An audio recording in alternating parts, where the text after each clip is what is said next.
कैसे हैं आप लोग।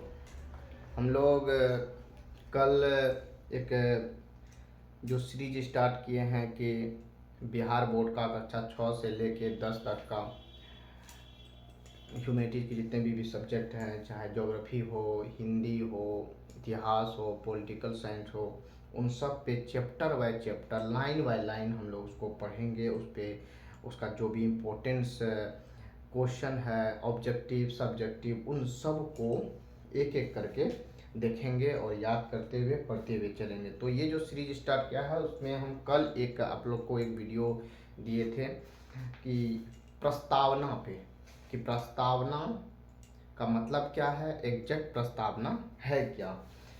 तो आज उसी सीरीज में जो अगला भाग है वह है कि पहला जो कक्षा 6 का जो पुस्तक है हमारी दुनिया भाग 1, उसका जो पहला अध्याय है हमारा सौर मंडल। क्या है? हमारा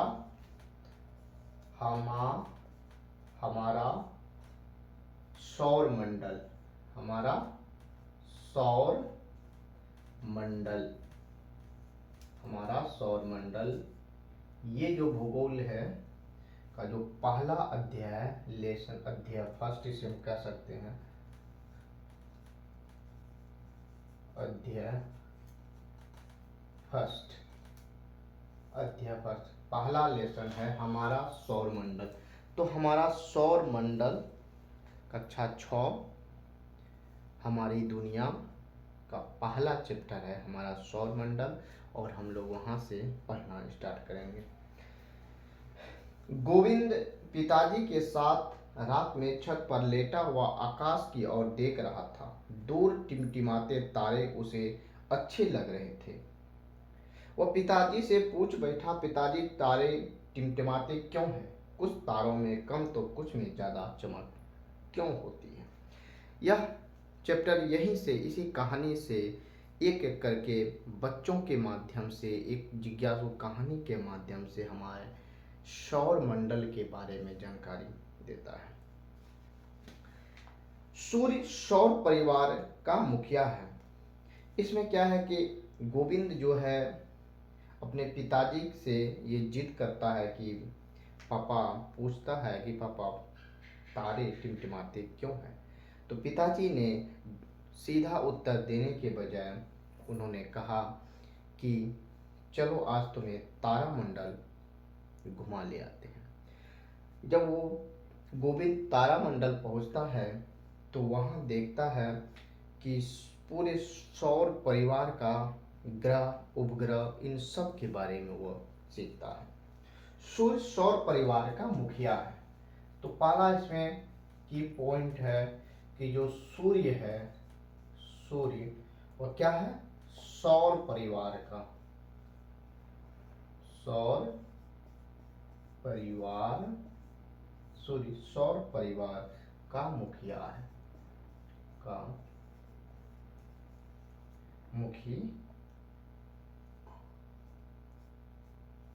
मुखिया है। तो हम लोग जानेंगे सूर्य जो है वो क्या है? सौर परिवार का मुखिया है।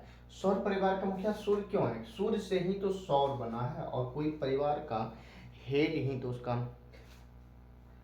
सूर्य से सौर परिवार बना है तो मतलब सूर्य हेड है। तो इस परिवार का क्या है? सूर्य से रिलेटेड जो भी परिवार है, इसके जो ग्रह उपग्रह होंगे वो इसका क्या हो जाएगा? मुखिया है सूर्य। इसलिए गोल छत के नीचे लगी कुर्सियों पर वे बैठ गए। थोड़ी ही देर में उद्घोषक की आवाज गूंजी।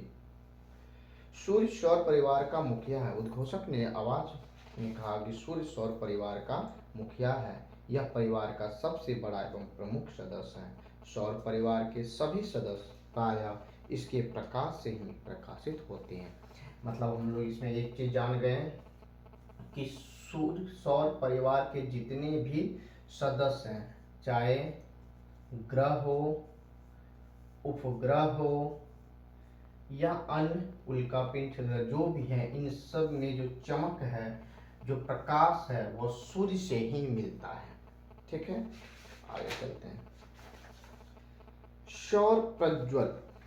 सौर, अब अगला शब्द है कि सौर प्रज्वल क्या है। तो हम लोग जानते हैं कि सौर प्रज्वल के बारे में, कि सौर प्रज्वल क्या होता है। सौर सौर प्रज्वल प्रज्वल, ये एक शब्द है सौर प्रज्वल। हमारी पृथ्वी सूर्य से कई गुना बड़ा है। तो सौर प्रज्वल किसे कहते हैं? दूरबीन से देखने पर सूर्य की सतह से उड़ती हुई आग की लपटें दिखाई देती है, इसे सौर प्रज्वल कहते हैं। मतलब सौर प्रज्वल को साधारण भाषा में हम यदि देखें तो सूर्य से निकलने सूर्य से निकलने वाली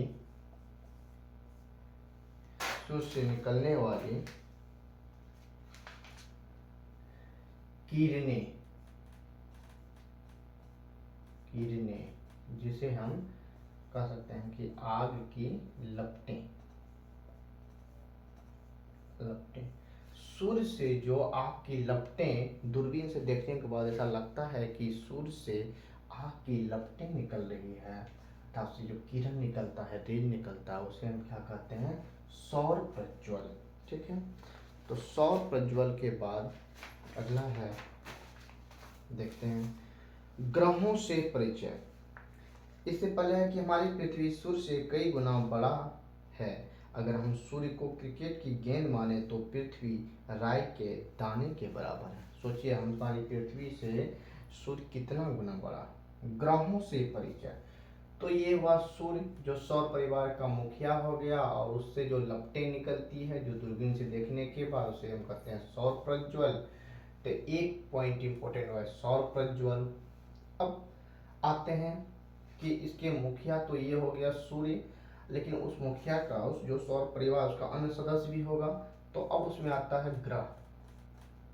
ग्रहों से परिचय। ग्रहों से परिचय क्या है? ग्रहों से परिचय। सूर्य से थोड़ी ही दूर पर एक और गोला उभरा जो आकार में सूर्य से छोटा था। गोविंद पिताजी से पूछ बैठा, पिताजी ये क्या चमकने लगा? इतने में कुछ और गोले उभरे और सूर्य के चारों ओर चक्कर लगाने लगे। उद्घोषक की आवाज गूंजी, ये 8 गोले सौर परिवार के सदस्य हैं, इन्हें ग्रह कहते हैं। तो ग्रहों की संख्या कितना हो गया? तो ग्रहों से परिचय में जो सूर्य, जो सन है, सन, ठीक है, इसके चारों ओर ग्रह क्या करते हैं? चक्कर लगाते हैं। ग्रह चक्कर लगाते हैं। सूर्य के चारों ओर ग्रह क्या करते हैं? चक्कर लगाते हैं। सूर्य के चारों ओर कितने? 8 ग्रह चक्कर लगाते हैं। सूर्य के चारों ओर 8 ग्रह क्या कर रहे हैं? चक्कर लगा रहा है। तो कह रहा है कि ये जो उन्होंने एक दृश्य देखा कि जो सूर्य है उसके चारों ओर 8 ग्रह चक्कर लगा रहे हैं। तो ग्रहों से परिचय में उसका क्या परिचय हुआ कि छोटे छोटे ग्रह निकले सूर्य की अपेक्षा, और वह जो 8वां ग्रह है वह क्या किया? सूर्य के चारों ओर घूमने लगा। तो अब इसमें एक क्वेश्चन उठता है कि ग्रहों की संख्या कितनी है? ग्रहों की संख्या, सूर्य परिवार में ग्रहों की संख्या कितना है? तो 8 है। ठीक है। सूर्य परिवार में ग्रहों की संख्या टोटल कितना है? तो 8 है। अब आइए जानते हैं उस 8 ग्रह के बारे में। हम लोग को पहले ये देखते हैं कि ये 8 ग्रह कौन कौन सा है। तो सबसे नजदीक का ग्रह है बुध। कौन सा ग्रह है? बुध। बुध के बाद है कौन सा? शुक्र। शुक्र है। शुक्र के बाद है कौन सा? पृथ्वी। पृथ्वी। पृथ्वी के बाद है मंगल। मंगल के बाद आता है बृहस्पति, बृहस्पति, और बृहस्पति के बाद आता है शनि, शनि, और शनि के बाद ग्रह है यूरेनस, जिसे हम अरुण भी कहते हैं, अरुण, इसको इंग्लिश में यूरेनस, यूरेनस। और जो 8वां ग्रह है वह है वरुण, जिसे नेपच्यून भी कहते हैं। कौन से? Neptune, Neptune. तो बुध कौन सा ग्रह हो गया? एक हो गया बुध, एक हो गया शुक्र, एक हो गया पृथ्वी, एक हो गया मंगल, एक हो गया बृहस्पति, एक हो गया शनि, एक हो गया अरुण, एक है वरुण। इसी अरुण को यूरेनस कहा जाता है और वरुण को नेपच्यून कहता है।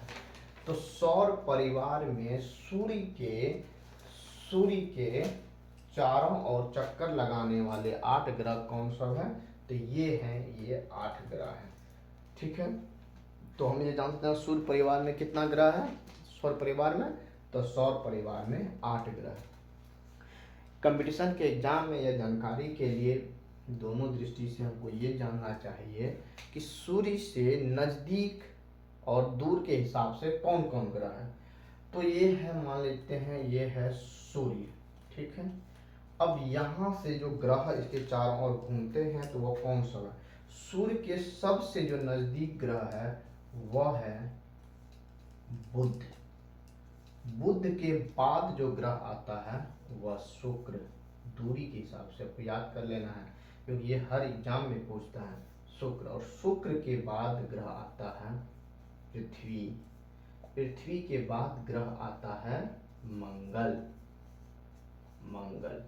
तो ये हो गया बुध, शुक्र, पृथ्वी और मंगल। इसे आंतरिक ग्रह भी कहते हैं। बुध, शुक्र, पृथ्वी, मंगल को आंतरिक ग्रह भी कहते हैं।